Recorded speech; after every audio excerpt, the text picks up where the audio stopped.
अस्सलाम वालेकुम नाज़रीन, आपका मेज़बान ज़ुबैर कुंदी एडवोकेट आपकी खिदमत में हाजिर। आज हम बात करेंगे पोस्टमार्टम के बारे में। डॉक्टर आमिर लियाकत साहब की हाल ही में वफ़ात हुई और उनके वफ़ात पर यह शुबा ज़ाहिर किया गया है कि उनको कत्ल किया गया है, लेकिन उनकी जो बीवी हैं उन्होंने पोस्टमार्टम करवाने से इनकार कर दिया। बाद एक आम शहरी ने कराची की एक अदालत में मजिस्ट्रेट साहब के सामने दरख्वास्त पेश की कि आमिर लियाकत एक अवामी शख्स थे, लिहाजा उनकी जो वफ़ात है वो उसके ऊपर एक कत्ल का शुबा है। तो उस सिलसिले में उसने कुछ एक्सरेज पेश किए कि जब उनकी वफ़ात हुई तो हॉस्पिटल ले जाया गया तो उनकी काज ऑफ डेथ मालूम करने के लिए एक्सरेज किए गए। एक्सरे में कुछ हड्डियाँ टूटी हुई थी, जो उन्हीं को बुनियाद बनाकर मजिस्ट्रेट की अदालत में एप्लीकेशन दायर हुई। याद रखिए कि मजिस्ट्रेट साहब की अदालत में सेक्शन 164 सब सेक्शन 2 के तहत ये एप्लीकेशन दायर होती है और मजिस्ट्रेट के पास बहुत ज़्यादा अख्तियारात होते हैं कि वो किसी भी शख्स की मौत की वजह जानने के लिए इंक्वायरी कर सकता है और किसी यानी कब्र कुशाई तक वो ऑर्डर कर सकता है। और बाद में मजिस्ट्रेट उनकी जो लाश है किसी भी शख्स की उसकी खुद से एग्जामिनेशन करवा सकता है, डॉक्टर्स उसका पोस्टमार्टम करते हैं। और इस केस में मजिस्ट्रेट साहब ने ऑटोप्सी के ऑर्डर किए थे और कब्र कुशाई के ऑर्डर किए थे कि एक्सहुमेशन की जाए, और 176 CRPC के तहत ये कब्र कुशाई होनी थी जिसके ऑर्डर हो चुके थे। बोर्ड डॉक्टर्स के बोर्ड को हुक्म हो चुका था और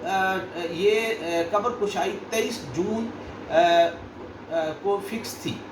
23 जून 2022 को ये कब्र कुशाई होनी थी, लेकिन in the meanwhile doctor Aamir Liaquat के बेटी और बेटा सिंध हाई कोर्ट में चले जाते हैं। सिंध हाई कोर्ट में वो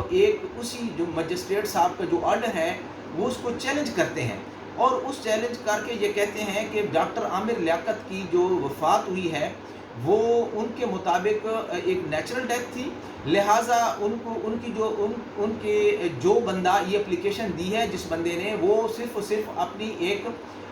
मशहूरी चाहता है, वो एक मीडिया स्टंट करना चाहता है, इसके अलावा उसका कोई मकसद नहीं है। लिहाजा डॉक्टर आमिर लियाकत की कब्र कुशाई ना की जाए। और इस तरह से सिंध हाई कोर्ट ने मजिस्ट्रेट का ऑर्डर सस्पेंड कर दिया और दोनों फ्री कैन को नोटिस कर दिए, यानी कि जिस शख्स ने वो दरख्वास्त गुजारी थी उनको नोटिस हो गया और 23 जून को जो कब्र कुशाई होनी थी उसको रोक दिया गया है। अच्छा, अब आते हैं कि कब्र कुशाई क्यों होती है, क्यों ज़रूरी है, क्या कत्ल का जो मुअम्मा है कब्र कुशाई के बगैर हल नहीं हो सकता। जी हाँ, कुछ ऐसे मुकदमात आए हैं, कुछ ऐसी चीज़ें सामने आई हैं जिसमें सुप्रीम कोर्ट ऑफ पाकिस्तान ने कब्र कुशाई के बारे में मजिस्ट्रेट के अहकामात को जायज़ करार दिया और मजिस्ट्रेट के अहकामात को हर तरह से कानूनी करार देते हुए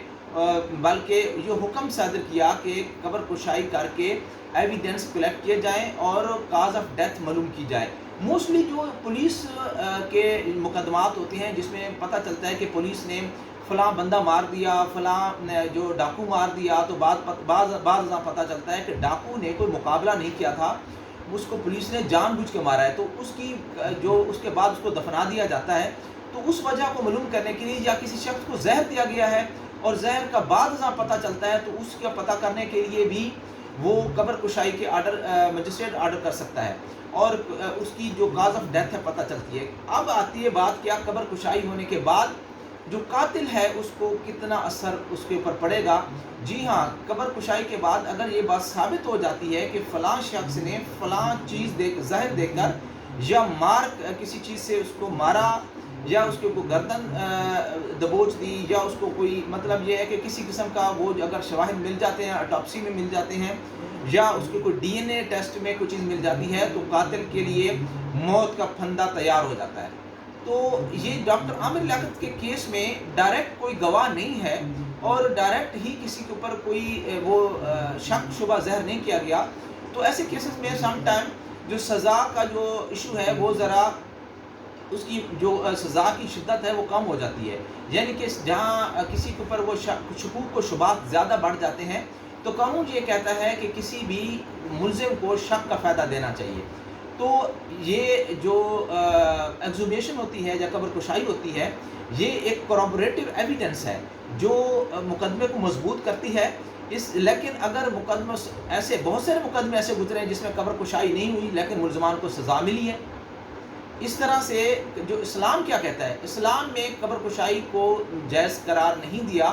بلکہ مومن کی قبر کو محترم قرار دیا ہے۔ مومن کی قبر کشائی کرنا جائز قرار نہیں دیا جاتا، لیکن بہت جب ضروری ہو، بہت ایسے معاملات ہوں تو پھر مومن کسی بھی شخص کی جو قتل ہوا ہو یا جو قتل کے شبے میں وہ اس کو دفن کیا گیا ہو، تو اس شخص کی قبر کشائی کی جا سکتی ہے۔ بہت سارے جو ہے واقعات ایسے ہوتے ہیں جو جیسے کہ غیرت کے اوپر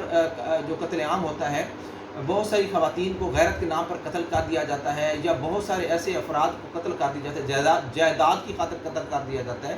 تو اس طرح کے بعد کئی دنوں بعد جب اس کی کوئی اسٹرانگ ایویڈنس ملتی ہے، جیسے ڈاکٹر عامر لیاقت کے کیس میں ایک جو ایکس رے آیا ہے، ایکس رے میں ہڈیاں ٹوٹی ہوئی تھیں، تو ہڈیاں کا ٹوٹنے کا ظاہر ہونا یہ ظاہر کرتا ہے کہ ڈاکٹر عامر لیاقت کے جسم پر تشدد ہوا تھا، اور اس کی جو موت ہے وہ نیچرل ڈیتھ نہیں ہے۔ تو اس چیز کو اسرٹن کرنے کے لیے کہ یہ واقعی نیچرل ڈیتھ نہیں ہے، اگر وہ ایک قتل ہوا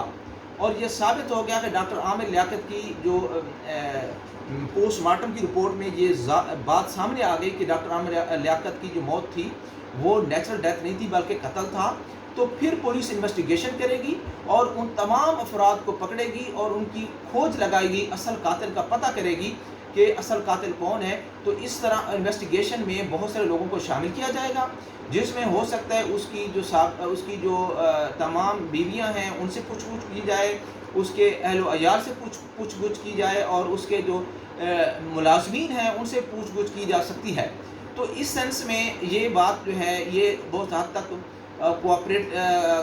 کوآبریٹ کرے گی، اس چیز کو ممد و معامن ثابت ہوگی کہ اگر قتل کیا گیا ہے تو وہ کہاں تک بات سچائی پر مبنی ہے۔ میری ویڈیوز کو لائک کیجیے گا تاکہ آپ کو تازہ ویڈیو ملتی رہے اور آپ قانون سے آپ کو آگاہی ملتی رہے۔ Thank you very much.